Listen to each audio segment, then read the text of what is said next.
السلام علیکم۔ میں ہوں آپ کا میزبان راشد اقبال راشد اور آپ دیکھ رہے ہیں یوٹیوب چینل آہنگ۔ ناظرین، دنیا کی تاریخ شاہوں اور شاہ نوازوں سے بھری پڑی ہے۔ کوئی بھی زمانہ ضمیر کے تاجروں اور وفا کے سوداگروں سے خالی دکھائی نہیں دیتا، لیکن پہلو بپہلو وہ لوگ بھی ملتے ہیں جنہوں نے ضمیر کو جن سے دکاں اور وفا کو متاع ارزاں نہیں بننے دیا۔ خدا معلوم یہ لوگ نہ ہوتے تو کردار کا تسلسل کیسے قائم رہتا اور وفا کی آبرو کیوں کر بچتی۔ آج کا ہمارا موضوع چودھری ارشاد اللہ تارڑ ہیں، جن کی ذات ضلع حافظ آباد اور پنجاب پاکستان میں ایک حوالہ کا درجہ رکھتی ہے، جنہوں نے زندگی میں اپنا قد اونچا کرنے کے لیے کوئی بیساکھی نہیں ڈھونڈی اور اپنا نام اچھالنے کے لیے کبھی کوئی لابنگ نہیں کی، شہرت حاصل کرنے کے لیے کبھی اشتہار نہیں چھاپے اور حالات کو بدلتا دیکھ کر قرب شاہی پانے کے لیے کبھی کسی کی قصیدہ گوئی نہیں کی۔ یہی وجہ ہے کہ ان کی تمام زندگی میں ان کا قد استقامت اور خودی کی بنا پر اونچا رہا۔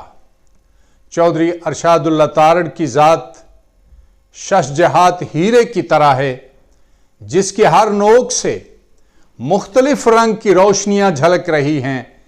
ان جیسی شخصیات سیاست کے بازار میں کامیاب بلکہ نایاب ہیں۔ ناظرین، خوش نظر اور خوش ادا چودھری ارشاد اللہ تارڑ 1923 کو چودھری مراد بخش تارڑ کے گھر رسول پور تارڑ میں پیدا ہوئے۔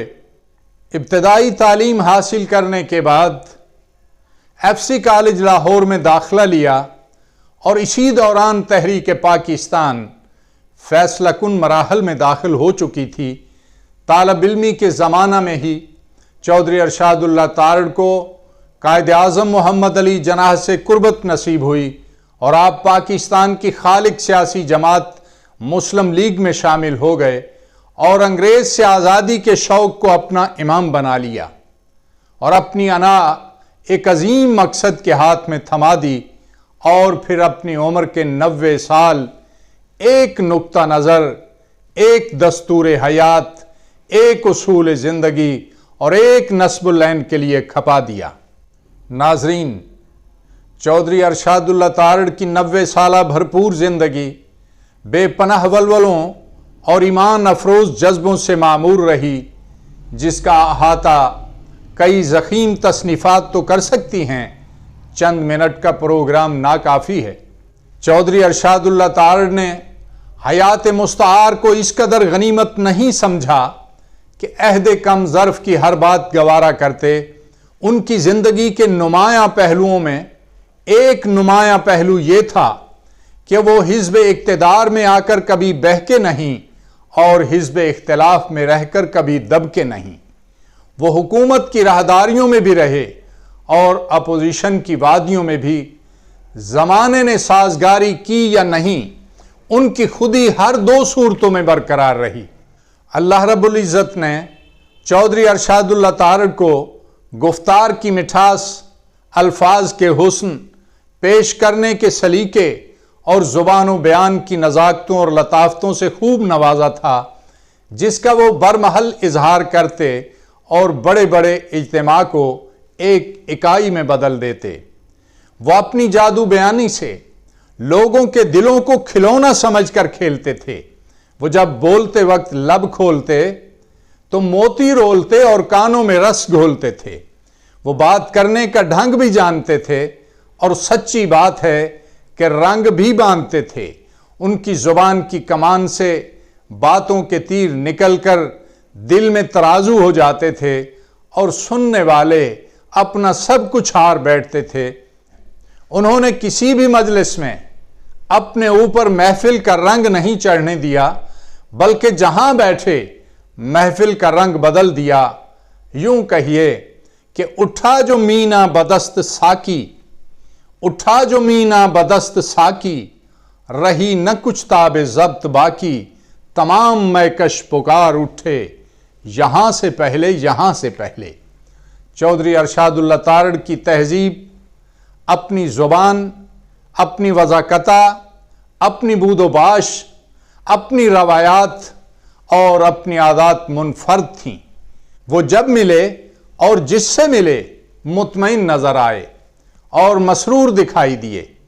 ہر طرح کی فراوانی کے باوجود یورپ کی سیر کرنے کے بجائے خانہ خدا اور روضہ رسول صلی اللہ علیہ وسلم پر حاضری دیتے رہے۔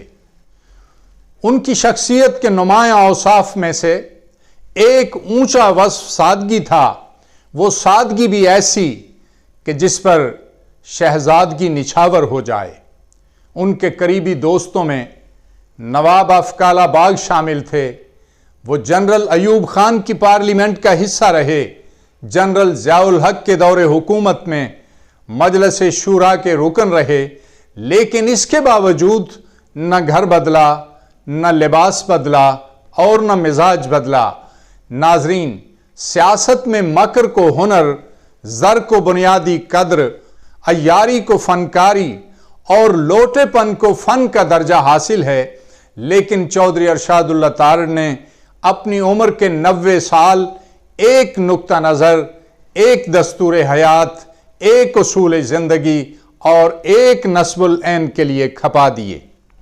اور پھر 7 مئی 2011 کو 90 برس کی عمر میں ایک ہی سیاسی جماعت مسلم لیگ سے وابستہ رہتے ہوئے بڑی ناموری کے ساتھ اس جہان فانی سے رخصت ہوئے۔ 7 مئی 2011 کو چودھری ارشاد اللہ تارڑ صرف اپنے بھائی حاجی امداد اللہ تارڑ سے ہی نہیں بچھڑے، اور صرف احمد بخش تارڑ اور احد بخش تارڑ ہی یتیم نہیں ہوئے، بلکہ شرافت کو صدمہ پہنچا، اور 7 مئی کو ان کے جسد خاکی پر کفن نہیں پڑا بلکہ رنگ چمن پھیکا پڑ گیا۔ ایک طرف ان کا جنازہ اٹھا تو دوسری طرف وفا اور نجابت کا پرچم سر نگوں ہو گیا۔ ولے صورتیں الہی کس دیس بستیاں ہیں، ولے صورتیں الہی کس دیس بستیاں ہیں، اب جن کے دیکھنے کو آنکھیں ترستیاں ہیں۔